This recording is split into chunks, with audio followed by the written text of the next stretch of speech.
हज़रत इमाम अहमद बिन हंबल फरमाते मैं गुलाम खरीदने गया।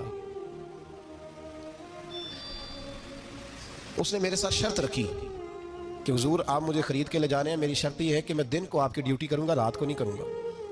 फरमाते मैं ले आया, घर ला के मैंने पूछा तेरा नाम क्या है? कहने लगा हुजूर गुलामों का नाम नहीं होता। खाएगा क्या? हुजूर गुलामों की चाहत नहीं होती, जिस नाम से पुकारोगे आ जाऊंगा, जो दोगे खा लूंगा।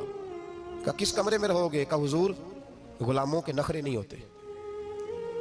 कहते मैंने कहा फिर भी ये कमरे हैं, पसंद कर लो। एक टूटा फूटा सा कमरा उसने पसंद कर लिया।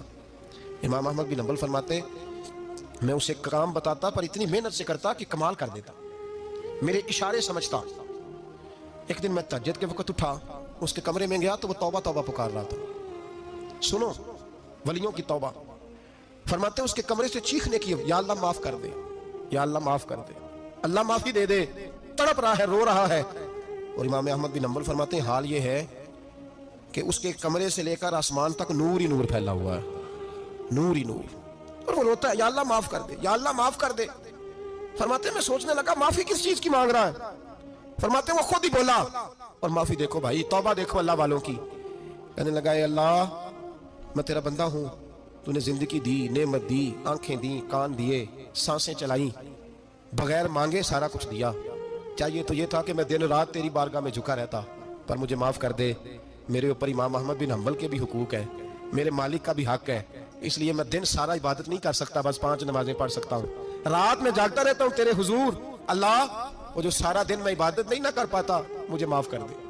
खुदाया मेरी गलती माफ कर दे, अल्लाह मुझे बख्श दे। और राती सारी कर कर जारी, नींद अखा थी धोंदे, फजरे ओही गुनाहगार का आमन। सब तो नहीं, या अल्लाह चाहिए था मैं 24 घंटे सजदे करता, बख्श दे, ये मेरी खता माफ कर दे। सावन की काली रातों में जब बूंदाबांदी होती है, वो रातों को उठ उठ रोते हैं, जब खलकत सारी सोती है। और दरवेश कहने लगे रात पवे ते बेदर्दानू, नींद प्यारी आवे, दर्द मंदानू याद सजन दी, सुते अमियान जगावे। या अल्लाह माफ कर दे, मैं सारा दिन सजदे नहीं कर पाता, सारा दिन लंबी न माफी दे दे, ये तौबा है अल्लाह वालों की। इमाम अहमद बिन हंबल फरमाते हैं फजर के वक्त वो मेरे साथ मस्जिद गया, मैंने उसका चेहरा देखा, मैं उसको कोने में ले गया। मैंने कहा जा तू अल्लाह की रजा के लिए आजाद है, जा मैं अपने हक माफ करता हूँ, मकान तेरे पास रहेगा, खाना तुझे मिलेगा, तू आजाद है। उसने कहा हुजूर हुआ क्या, हुआ क्या? हमारी तो ख्वाहिश है ना कि बंदा उस वक्त मिलने आए जब मैं तस्बीह पढ़ रहा हूँ, कोई उस वक्त घर पहुंचे जब मैं सजदे में हूं, लोगों को पता चले बड़ा नेक है, बड़ा नमाजी है। उस वक्त किसी की नजर पड़े जब मैं बिल्कुल कुरान पाक पे बैठा हूं। फरमाते हैं जब मैंने कहा ना तू आजाद है, तो कहने लगा हुजूर क्या हुआ? फरमाने लगे रात मैंने तेरी तौबा देख ली है, तौबा देख ली। इमाम साहब फरमाते वो फिर तड़प के रोया, सजदे में सर रखा, तूने ये क्या अजब किया, मुझको भी फाश कर दिया। मैं ही तो एक राज था, सीना कायनात में मैं सिरापा मखजन राज था, मैं रहा था मुद्दतों राज में। ये तेरा शौक दीद कशा कशा मुझे भी खींच लाया मजाज में। ए अल्लाह पर्दा ही खोल दिया तूने, ये इबादतें, ये तौबा, ये रियाजतें, ये तेरा मेरा राज था। अल्लाह तूने पर्दे ही खोल दिए, मेहरबानी कर मुझे पर्दा पोशी अता फरमा, अल्लाह माफ कर दे, मुझे पर्दा पोशी अता कर। हजरत इमाम अहमद बिन हंबल फरमाते हैं सजदे में उसने बुलंद आवाज से अल्लाहु अकबर कहा, फिर वो गिरा, उसकी रूह परवाज कर गई, परवाज कर गई, चला गया, रुखसत हो गया।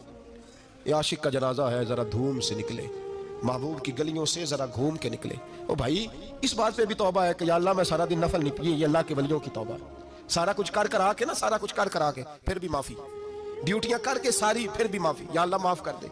सारा दिन इबादत करके फिर भी अल्लाह बख्श दे। वो नेकोकार होने के बावजूद तौबा करते हैं, यहाँ गुनाहगार डटे हुए, डट गए। तौबा बंदे को अल्लाह के करीब कर देती है। हम लोग कहते हैं गुनाह होंगे तो तौबा करेंगे ना, और हमारे ज़माने में तो गुनाहगार है ही नहीं, सारे नेकोकार हैं, इल्ला माशाअल्लाह। गुनाहगार होंगे तो तौबा करेंगे। कई दफ़ा ना हमारा भाई नाराज़ हो जाता है, दोस्त नाराज़ हो जाता है, तो जब नाराज़ होता है ना बहुत ज़्यादा, बोलता नहीं, तो हम फिर करीब जाते हैं, उसको पूछते हैं क्या बात है, क्यों नाराज़ है, इधर देखे मेरी तरफ, क्यों नाराज़ है, क्या हुआ? वो कहता है नहीं नहीं बस छोड़ो, हमें नहीं पता होता, तफसील पूछनी पड़ती है, बात करनी पड़ती है। फिर वो बताता है कि वो जो तूने एक जुमला कहा था ना, वो तुझे नहीं कहना चाहिए था। फिर हमें ख्याल आता है हाँ मुझसे गलती हो गई। फिर हम क्या करते हैं, माफी मांगते हैं, राजी करते हैं। होता है ऐसे कि नहीं होता है ना जनाब? तो बंदे से तू बाज़ों का ऐसा मामला हो जाता है तुझे पता नहीं, तो क्या अल्लाह की ऐसी नाफरमानी नहीं हो जाती जिसका तुझे पता ही ना हो? अल्लाह के बंदे रोज रात को माफी मांग के सोते थे, रोज। पता नहीं कोई अनजाने में जुमला ना निकल गया हो, हर वक्त डरे रहते थे। सहमेर बंदों से नहीं, किससे? जोर से बोलिए। डरे रहते, या अल्लाह माफ कर। उनकी तबीयतों पे खशियत तारी रहती। हम दलेर लोग हैं, तवज्जो नहीं करते अजीज भाई। और हम उस वक्त तवज्जो करते हैं जब मोहलत खत्म हो जाती है, जब सजा का वक्त शुरू हो जाता है। मेरी बात याद रखना, एक वक्त तक अल्लाह मोहलत देता है बंदे को, गुनाह करता है अल्लाह मोहलत, फिर सजा शुरू होती है, फिर बंदा उसकी पकड़ में आता है। फिर जब पैर फिसलता है तो किसी जगह उसका हाथ दोबारा नहीं पड़ता, वो फिर फिसलता ही जाता है। याद रखना, हम मोहलत के वक्त तौबा नहीं करते, और जब फिसल जाते फिर हम कहते हैं ओहो ये क्या हुआ।